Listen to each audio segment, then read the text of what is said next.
आज हम यहाँ असेंबल हुए हैं, एक बहुत ही क्रिटिकल मैटर है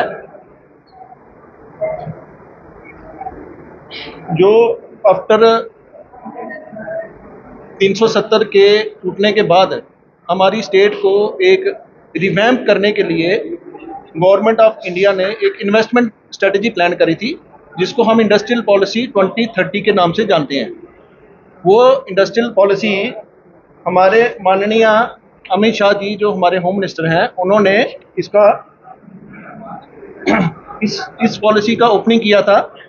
ये ओपनिंग किया था 31 अगस्त 2021 में, जिसमें उन्होंने एक प्रॉमिस किया था इंडिया के इन्वेस्टर्स के साथ और J&K की यूटी के साथ कि हम इस यूटी को रिवैम्प करेंगे और जिसमें हम आउटसाइड दी स्टेट के इन्वेस्टर्स को जम्मू एंड कश्मीर में लाएंगे। वो अपने पैसे यहाँ लगाएंगे, यहाँ इन्वेस्टमेंट करेंगे, यहाँ प्लांट एंड मशीनरी डेवलप करेंगे, यूनिट्स लगाएंगे, जिससे हमारे यहाँ के लोगों को एम्प्लॉयमेंट मिलेगी और हमारी स्टेट का एक कायाकल्प चेंज होगा। ये इस पॉलिसी का जब इन्होंने ओपनिंग करा है, इसमें हमारे माननीय पीयूष गोयल जी जो हमारे कॉमर्स मिनिस्टर हैं और साथ में डॉक्टर जितेंद्र सिंह जी जो हमारे जम्मू एंड कश्मीर यूटी के एक ऑनरेबल एमपी हैं और स्टेट में मंत्री हैं, उन्होंने एक प्रॉमिस किया था लोगों के साथ। मैं वो प्रॉमिस आप सबको पढ़ के सुनाता हूँ।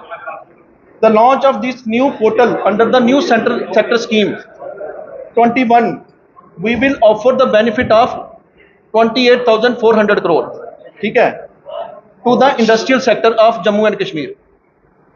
This is just an estimate, he said in this press briefing, it is just an estimate, ठीक है, and adding that the actual benefit can be greater than this. ये ऑन रिकॉर्ड है, ये हम अपने से नहीं बोल रहे हैं, ठीक है। इसके बाद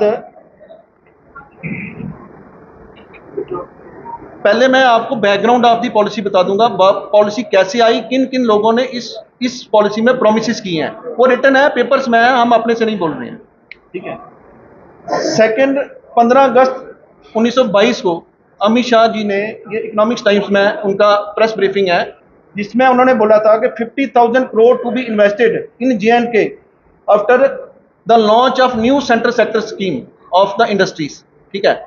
मीन्स पहले वो कह रहे थे, हमें प्रॉमिस किया था 2,400 करोड़ का, फिर उन्होंने कहा था कि 50,000 करोड़ तक भी लोग इन्वेस्ट करने के लिए रेडी हैं।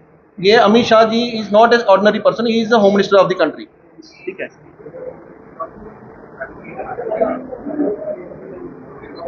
अब मैं थोड़ा सा आपको सेक्टर स्कीम क्या है उसके बारे में बता देता हूँ।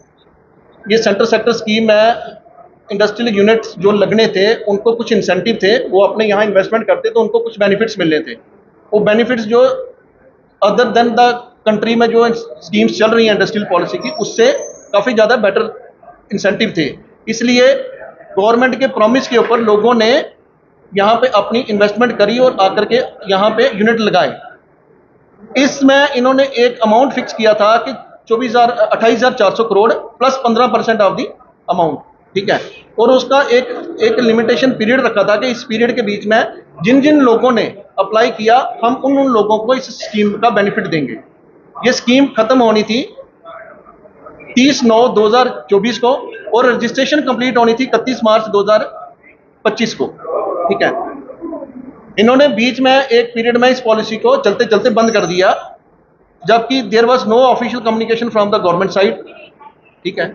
और लोगों की जो रजिस्ट्रेशन है उसके बाद भी लेते रहे on the promise of the higher authorities, like prime minister साहब ने भी प्रॉमिस किया। हमारे यहाँ जो भी उन्होंने 3 या 4 प्रोग्राम किए हैं 2021 के बाद, उन प्रोग्राम में आप उस पर ऑन रिकॉर्ड देख सकते हो। इसके अलावा HM साहब की जितनी विजिट हुई है उन्होंने भी प्रॉमिस किया। ऑनरेबल LG साहब ने भी जहाँ भी उन्होंने प्रेस कॉन्फ्रेंस की उसमें भी उन्होंने बोला कि ये पॉलिसी हम एक्सटेंड करेंगे। और इसका उन्होंने कोई एप्लीकेशन, किसी की जो एप्लीकेशन वो जो अप्लाई कर रहे थे उसको किसी को रोका नहीं।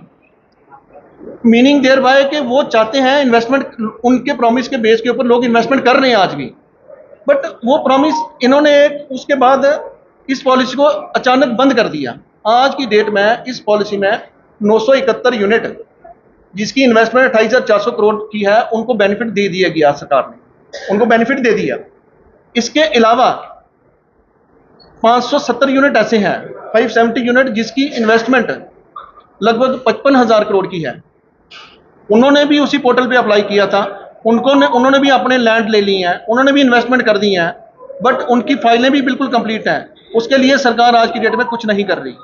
ठीक है, क्योंकि वो सरकार के प्रॉमिस के ऊपर जहां J&K में इन्वेस्टमेंट करने आए हैं, उन लोगों ने अपने किस सिस्टम से अपने वहां पे पैसा इकट्ठा करके J&K में लगाया है on the promise of the higher authorities, आज उनके लिए सुनने के लिए कोई नहीं है। ना तो ये पॉलिसी एक्सटेंड हो रही है, ना उनको कोई बेनिफिट दिया जा रहा है।